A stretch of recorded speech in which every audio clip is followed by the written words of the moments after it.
and welcome to Trojans Live on AM 790 KBC and across the USC Trojans radio network. We are live from Rockin' Riley's inside the USC Village, getting you set for a massive clash on Saturday night at the Coliseum between USC and Oregon. I am Jordan Moore alongside the All-American Sean Cody, and tonight on the show, we'll have the head coach Clay Helton and wide receiver Tyler Vaughns, but right now we have the interim athletic director Dave Roberts, so let's get right to him. This segment of Trojans Live is brought to you by Rockin' Riley's USC, the best place to be during the game. Dave, thanks for coming down and joining us on the show. You've been here for a little bit now, but take us sort of into your thinking, why you took the job on the interim basis, and sort of what are your goals while you're in charge of the athletic department? Sure. It's my pleasure to be here, Jordan. Thanks for inviting me. Well, the reason I came on board, I've got a long history with the Trojans, probably the last 25 years, either as outside counsel for them. Then I headed up the athletic compliance program after sanctions in 2010. I am and still serve as the representative from USC in the Pac-12 on the Committee on Infractions. But I really just feel a great loyalty to the school. I was a student athlete long ago, and when they called me up and said, hey, would you help out, I really felt like it's something I could do and I could help given the background that I'd had, being outside counsel and then serving for about 7 years as the head of athletic compliance. So, yeah, I think it was my background, but really a loyalty that I felt to the school. It's funny, I put my two sons through undergraduate degrees and a master's, and I didn't get tuition remission, so I wasn't too smart in that regard. But anyway, that's why I did it. Dave, take a meathead like myself, a big football player. What's going on with the athletic director? What does the job entail at being the athletic director? Well, that's a great question, Sean. I think it's changed over the past 10, 20, 30 years.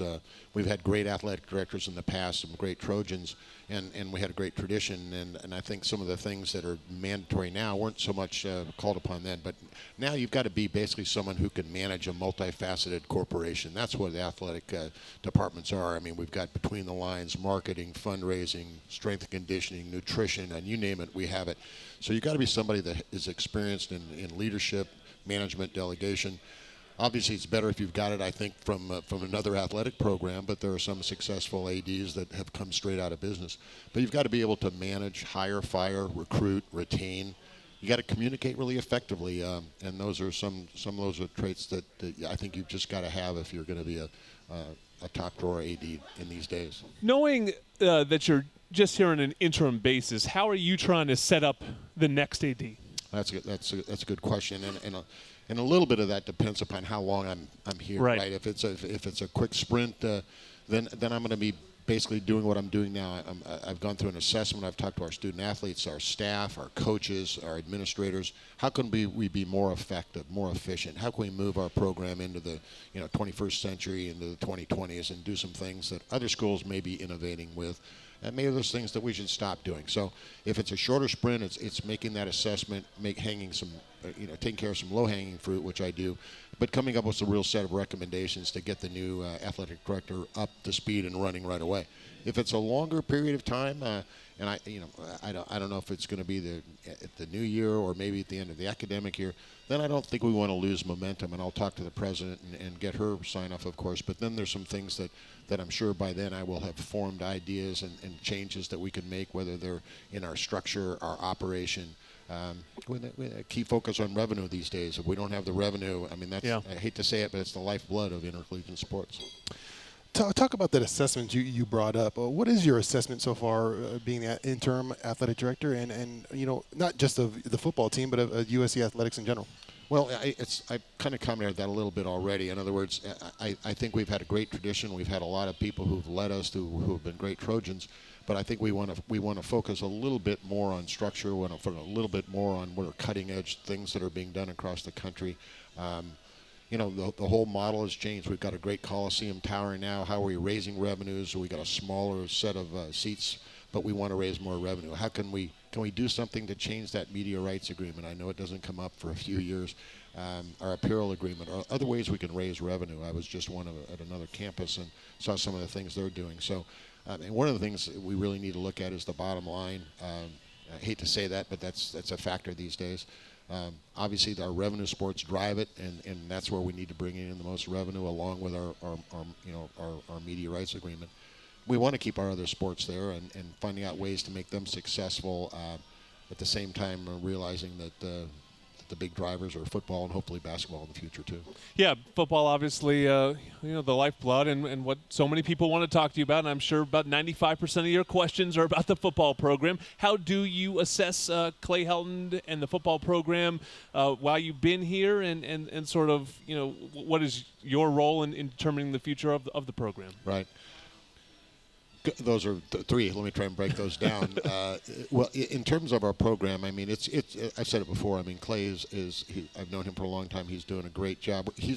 Our record is going to be our record. And I think one thing you've got to look at is we've got one of the toughest schedules in the whole country. We haven't been playing any patsies. Number one. Number two, we've had some tough injuries. And by the way, I thought that Colorado game, even though we had a lot of defensive injuries, we came out and pulled that one out. So I was really proud of the way that operated.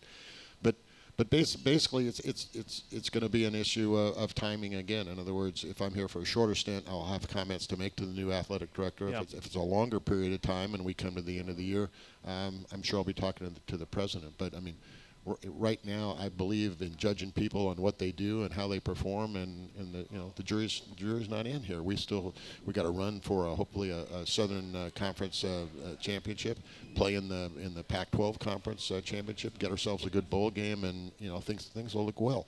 Obviously, recruiting is the lifeblood there too, so we want to try and do everything that we can do to make sure our recruiting goes well. Remember, 2010 we lost 30 scholarships, and it takes a long time to be able to come back to full speed from that kind of a loss. Yeah, speaking of that, my old teammate was Reggie Bush was at the game a couple weeks ago. Where does that situation stand? Can you comment on it, or where do we stand with Reggie and maybe bringing him back into the fold? Well, I can say a couple of things. First of all, congrats to him on his new job there, and he has all the rights of any broadcaster, as you well know, and so he has some access now that he didn't have before under our sanctions. Fortunately, I would say, in terms of Reggie, and I'm sure a lot of our fans, the lifetime disassociation penalty that was put in place by the COI has been modified by the actual group that I sit on, and now disassociations will be no longer than 10 years as imposed by the COI, and that's retrospectively and prospectively. So Reggie's disassociation will expire in June of 2020, and then it's going to be up to the institution to make a determination how they'll proceed. And I'm sure at that time the athletic director and the president will have a conversation with Reggie, and we'll see how they can go at that point. One of the areas that you are truly an expert, obviously, is compliance. You were at the forefront of overhauling USC's compliance. You've served in NCAA capacity in Indianapolis.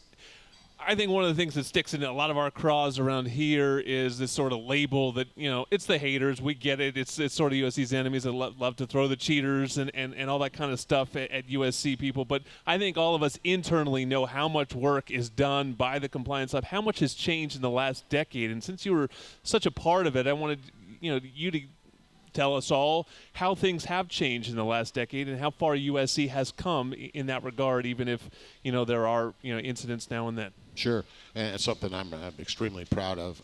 And by the way, I not just for myself, for all the guys who have worked with me and for me.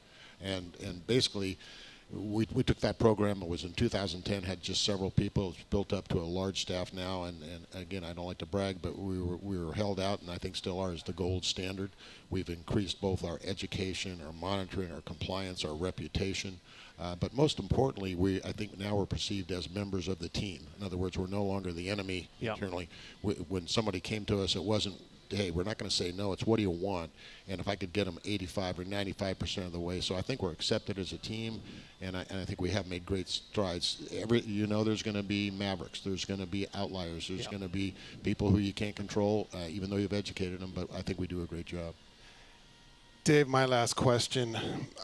It's really hurting me, man. I keep wondering why you keep trusting Kershaw in these late moment innings under all that pressure. Dave Roberts, come on, man. What are you doing there? Well, I keep telling everybody, he's the shorter guy. They keep. He's a Bruin too. They keep getting us confused, but I have that same question, but I guess. How often do people hit you up on social media about that? Because when you got named the interim, it was like right around that time, and all these Dodger fans were like, "Oh, too soon." soon. No, I get kidded a lot about it, but I think when they see me, the comparison pretty quickly answers that question. Fair enough. Well, we appreciate you joining us, and we'll look forward to seeing you at the game on Saturday. USC, Oregon, Saturday, 5 o'clock at the Coliseum. Dave Roberts will be there. Sean and I will talk about it next. You're listening to Trojans Live.